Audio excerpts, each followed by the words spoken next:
Welcome to French Ramble, your cozy corner in the podcast world where the beauty of the French language meets lively discussions and interesting stories. Whether you're taking your first steps in French or looking to immerse yourself further, join me for a fun and slow-paced journey through book reviews, cultural deep dives, personal tales, and travel escapades. So, grab your favorite drink, get comfortable, and let's explore the richness of French life and language together. Bienvenue et bonne écoute!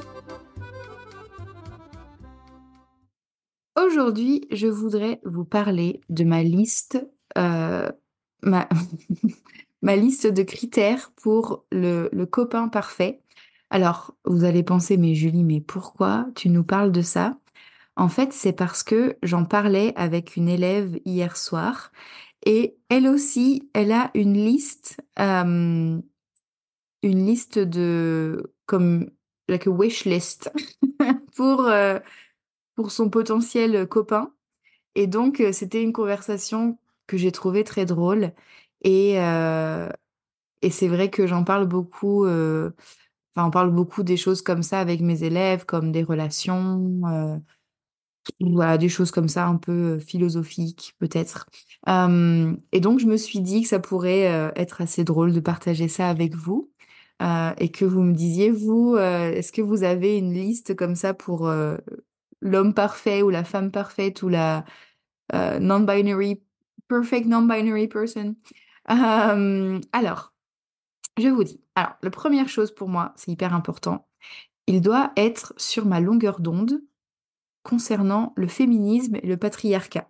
Donc ça, c'est la chose la plus importante pour moi parce que, alors, longueur d'onde, wavelength, so like he has to be on my page, right? Like he has to kind of agree with me, or like at least have similar opinions, right?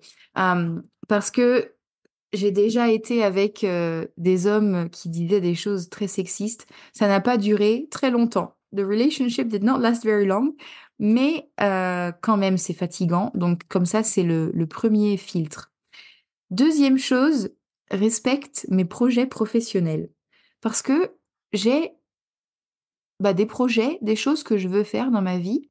Et il y a parfois des gens qui ne me prennent pas au sérieux parce que je suis un peu hi hi ha ha, etc. Et que je voyage beaucoup et je suis un peu comme all over the place. Alors, les gens ne me prennent pas toujours au sérieux. They don't always take me seriously. Donc, lui, il doit me prendre au sérieux. Troisième chose, il doit parler beaucoup de langues, mais pas plus que moi. Alors, la seule chose que je sais faire dans la vie, et pas hyper bien non plus, hein, c'est apprendre des langues. Donc, je veux être avec quelqu'un qui partage cette passion d'apprendre les langues, mais il ne peut pas parler plus que moi, parce que sinon, ça menace mon ego. Like, it threatens my ego. Donc, c'est pas possible. Euh, Ensuite, alors, la quatrième chose, ça, je l'ai écrite. J'étais bourrée. I was drunk. This was 2 years ago. C'était il y a 2 ans, parce que maintenant, je ne bois pas d'alcool. Et je me souviens que j'ai écrit ça quand j'étais bourrée, when I was drunk, mais je ne me souviens pas pourquoi. So I actually wrote this in English, so I'll just give it to you in English real quick. So I said, is emotionally and geographically available, aka not married and not living in fucking Canada. Alors, je ne sais pas pourquoi j'ai écrit ça. En fait, je ne sais pas à qui je pensais. Genre, c'est tellement spécifique comme n'habite pas au Canada. Enfin, je ne sais pas à qui je pensais quand j'ai écrit ça. C'est très drôle. Enfin, moi, ça me fait rire. Bref, chose suivante est spirituelle.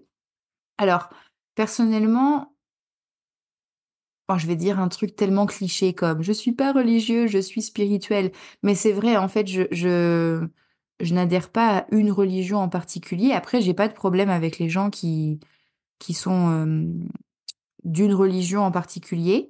Euh, mais c'est vrai que je m'imagine pas être avec quelqu'un qui ne croit en rien, that doesn't believe in anything. Like, je sais pas, pour moi, c'est juste pas.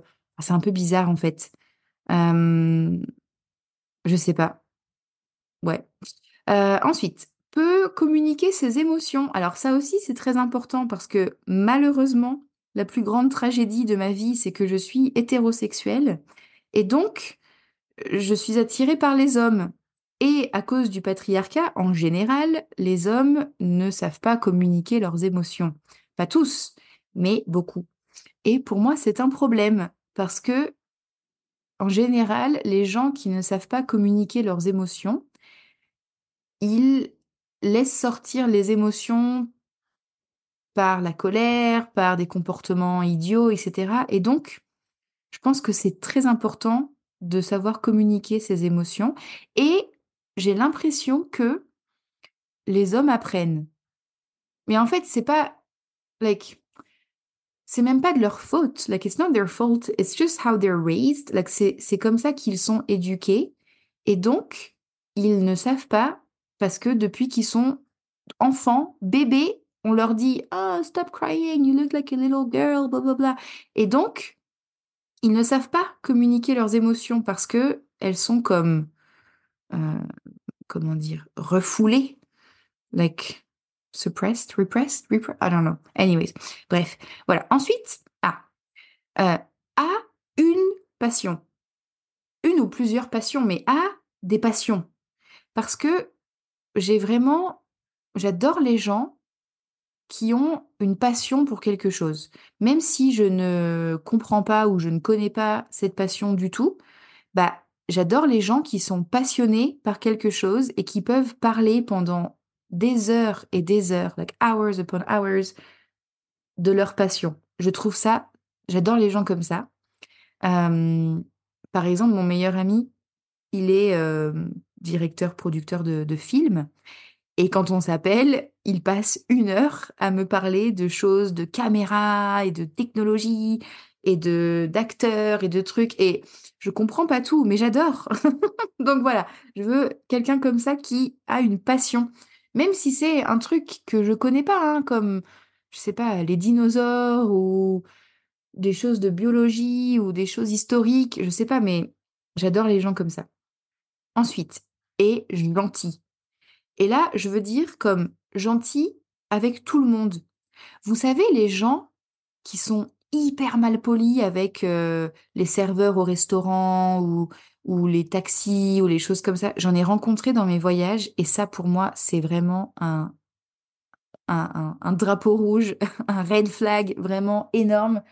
Genre les gens qui sont pas gentils avec le staff, avec les serveurs, etc. Pour moi, c'est vraiment un signe qu'ils n'ont pas de respect, en fait, pour les gens qui travaillent ce type de job, enfin, qui ont ce type de job. Et je déteste ça. Donc ça, c'est non. Ensuite, ne veux pas d'enfant. Parce que moi, je ne veux pas d'enfant. Ça, c'est un peu en débat parce que potentiellement adopter dans très longtemps, pourquoi pas, mais ouais, je veux pas d'enfant. Euh, Ensuite, son mode de vie est compatible avec le mien. Et ça, je pense que c'est, et là je parle sérieusement, je pense que c'est vraiment une des choses les plus difficiles pour moi parce que bah, j'ai quand même le rêve d'habiter dans la forêt avec des chèvres et mes chiennes. I want to live in the forest with goats and my dogs. Et donc, c'est vrai que c'est super difficile de trouver des gens qui ont des projets similaires. Euh, ouais, c'est compliqué, quoi. Euh, donc, bref, voilà. Aime les chiens, bien évidemment, il doit aimer les chiens parce que mes chiennes dorment avec moi. Mes chiennes, c'est mes bébés, donc si il n'aime pas les chiens, c'est next. Il doit aimer danser parce que j'adore danser, donc je veux qu'on puisse aller danser ensemble. Ne prends pas des drogues dures. Alors, je suis juste pas fan des drogues dures, like hard drugs, like cocaine and stuff like that. Je sais pas, je trouve que ça change les gens, en fait. It changes people. Et donc, ça m'intéresse pas. Même l'alcool, tu vois, je suis pas très fan. Mais bon, ça dépend comment se comportent les gens, mais ouais, bref. Euh, Ensuite, ça c'est pas très PG-13, donc je vais donner la version euh, kid-friendly. Il doit y avoir une connexion physique, parce que c'est important quand même. Et aussi, dernière chose, il doit être éduqué sur les autres cultures. Donc ça, ça veut dire comme je peux pas être avec quelqu'un qui dit des choses racistes et ignorantes sur d'autres pays, etc. Ça, je peux pas. Vraiment, je peux pas. Je crois que c'est même aussi important que le féminisme et le patriarcat. Ce type de choses, vraiment, je ne peux pas. Et ça, c'est même pour mes amis, même pour mes élèves, hein. J'ai eu quelques élèves qui faisaient des commentaires racistes. Et bah, j'ai bloqué les élèves. Après, je voulais plus être leur professeur. Vraiment, je déteste ça. Donc voilà, c'est ma liste. Donc si s'il y a un homme qui correspond à ces critères, contactez-moi sur Insta. Non, je rigole. Non mais voilà, je trouve ça intéressant en fait, euh, parce qu'il y a beaucoup de gens qui n'ont pas une idée très claire de ces choses-là et des limites et des like, deal breakers. Tu vois, des choses qui sont trop, quoi, c'est limite. Euh, donc je pense que c'est important de faire ça. Et peut-être que non, peut-être que c'est une très mauvaise idée parce que du coup, je deviens extrêmement exigeante et donc je vais rester toute seule pour le reste de ma vie. On verra, l'avenir nous le dira. Time will tell. Alors, dites-moi, est-ce que vous avez des critères que vous avez sur votre liste que moi je n'ai pas, que je devrais ajouter? Est-ce que vous avez une liste comme ça, une wish list pour votre partenaire parfait? Racontez-moi, ça m'intéresse, j'aime bien ce type de choses.